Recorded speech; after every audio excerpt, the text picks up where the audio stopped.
Assalamualaikum warahmatullahi wabarakatuh. Perkenalkan, nama saya Rifat Yaftari dengan NIM 2404223. Di sini saya akan menjelaskan materi tentang investasi dan kesejahteraan masyarakat. Dalam materi ini saya akan membahas beberapa materi. Yang pertama investasi, kedua jenis-jenis investasi, yang ketiga kesejahteraan masyarakat, yang keempat peranan investasi bagi kesejahteraan masyarakat, yang kelima manfaat investasi bagi perekonomian, dan yang terakhir yaitu kebijakan ekonomi. Materi yang pertama yaitu tentang investasi. Investasi adalah upaya menunda sebagian konsumsi saat ini agar dapat meningkatkan kapasitas atau kemampuan memperoleh pendapatan yang lebih besar di masa mendatang. Menurut ahli Investudaro tahun 2000 menjelaskan bahwa investasi berperan penting dalam pembentukan modal, memperluas kapasitas produksi, meningkatkan pendapatan nasional, sekaligus menciptakan dan memperluas kesempatan kerja. Sementara itu, Menkyu pada tahun 2003 menekankan bahwa kemajuan teknologi menjadi salah satu faktor yang mendorong meningkatnya permintaan investasi.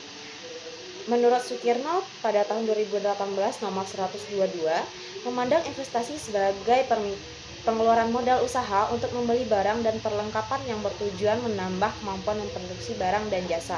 Pada materi kedua tentang jenis-jenis investasi.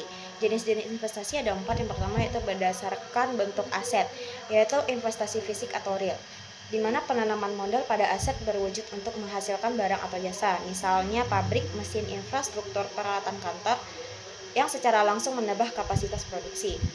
Investasi finansial, di mana penanaman modal pada aset keuangan yaitu saham, obligasi, dan reksadana tidak langsung menambah produksi, tetapi menyalurkan dana dari pemilik surplus ke pihak yang butuh modal. Yang kedua itu berdasarkan sektor ekonomi. Investasi publik, di mana dilakukan pemerintah atau badan publik untuk infrastruktur dan layanan jalan tol, bandara, rumah sakit, sekolah, dan transportasi. Tujuannya meningkatkan produktivitas dan kualitas hidup.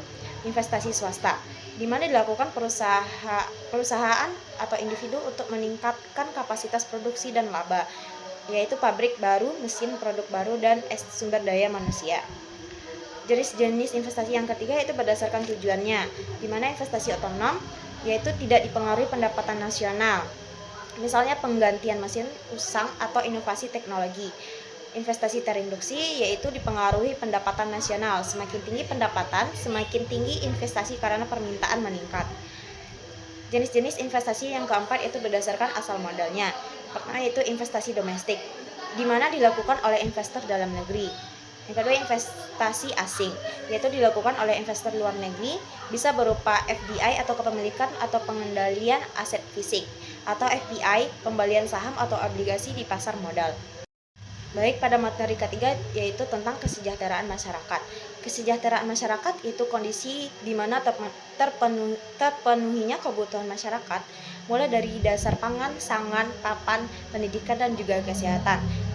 Kesejahteraan masyarakat dapat dilihat dari pertumbuhan ekonominya. Semakin tinggi tingkat pendapatan seseorang, semakin besar pula kemampuannya untuk memenuhi kebutuhan hidupnya. Materi yang keempat yaitu peranan investasi bagi kesejahteraan masyarakat. Ada 4 peranan. Yang pertama meningkatkan produksi dan pendapatan. Investasi publik dan swasta menambah stok modal sehingga kapasitas produksi meningkat. Hal ini menciptakan pendapatan baru dan memperkuat perekonomian. Yang kedua menciptakan lapangan kerja, di mana penanaman modal pada usaha baru memungkinkan perekrutan tenaga kerja sehingga menurunkan pengangguran. Menurut studi Acadayah Prabawati pada tahun 2021 menunjukkan bahwa investasi, tenaga kerja, dan kesejahteraan secara simultan signifikan mempengaruhi pertumbuhan ekonomi di kota Jember pada masa pandemi. Yang ketiga yaitu efek multiplier, yaitu di mana pendapatan yang meningkat karena investasi kemudian mendorong konsumsi dan investasi lanjutan yang berkontribusi pada kesejahteraan rumah tangga. Yang keempat itu investasi sosial, di mana pemerintah dapat berinvestasi pada layanan publik seperti pendidikan, kesehatan, dan infrastruktur dasar untuk meningkatkan kualitas hidup masyarakat. Pada materi yang kelima yaitu manfaat investasi bagi perekonomian. Ada 6 manfaatnya. Yang pertama yaitu mendorong pertumbuhan ekonomi melalui peningkatan kapasitas produksi dan pendapatan nasional. Yang kedua itu menciptakan lapangan kerja baru di berbagai sektor sehingga menurunkan pengangguran dan menaikkan pendapatan. Yang ketiga itu meningkatkan produktivitas lewat teknologi baru, peralatan modern, dan SDM terlatih. Yang keempat yaitu mendorong inovasi melalui riset dan pengembangan sehingga tercipta produk baru dan efisiensi produksi. Yang kelima yaitu meningkatkan infrastruktur yang memperlancar konektivitas dan menurunkan biaya distribusi. Dan yang terakhir yaitu meningkatkan standar hidup masyarakat karena pendapatan dan akses barang atau jasa membaik. Kita masuk pada materi yang terakhir yaitu kebijakan ekonomi sebagai penunjang investasi. Kebijakan ekonomi adalah tindakan pemerintah suatu negara dalam menetapkan kebijakan atau keputusan di bidang ekonomi. Pentingnya kebijakan fiskal, moneter, dan regulasi yang tepat untuk memastikan investasi berdampak luas. Dalam penjelasan ini, kebijakan fiskal atau anggaran negara atau APBN membiayai investasi publik seperti belanja modal untuk tanah, peralatan, gedung, dan jalan. Ini meningkatkan pelayanan publik dan menarik investasi swasta. Yang kedua, kebijakan moneter yaitu stabilitas inflasi dan suku bunga, menciptakan kepastian bagi investor sehingga investasi bisa berjangka panjang. Ketiga yaitu regulasi dan tata kelola. Peraturan yang jelas, pengawasan, dan manajemen risiko. Investasi publik menghindari pemborosan serta memastikan manfaatnya dirasakan masyarakat.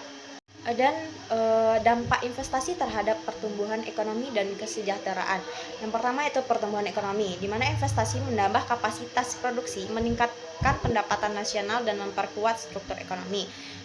Yang kedua, penciptaan lapangan kerja. Investasi baru menyerap tenaga kerja di berbagai sektor. Yang ketiga, peningkatan produktivitas dan daya saing. Sumber daya manusia dan teknologi yang lebih baik membuat negara lebih kompetitif di pasar global. Yang keempat, peningkatan kesejahteraan masyarakat. Pendapatan yang lebih tinggi, lapangan kerja yang lebih luas, serta akses ke barang atau jasa berkualitas meningkatkan kesejahteraan dan kualitas hidup masyarakat. Baik, kita masuk pada kesimpulan pada materi ini, yaitu di mana investasi adalah penundaan konsumsi saat ini untuk meningkatkan kapasitas produksi dan pendapatan di masa depan. Berbagai bentuk investasi, baik fisik maupun finansial, publik maupun swasta, berperan mendorong pertumbuhan ekonomi, menciptakan lapangan kerja, meningkatkan produktivitas, dan membangun infrastruktur. Dampaknya terlihat pada peningkatan pendapatan dan terpenuhinya kebutuhan dasar sehingga kesejahteraan masyarakat membaik. Agar manfaat ini berkelanjutan dan merata, diperlukan kebijakan ekonomi yang tepat untuk menciptakan iklim investasi yang kondusif dan inklusif.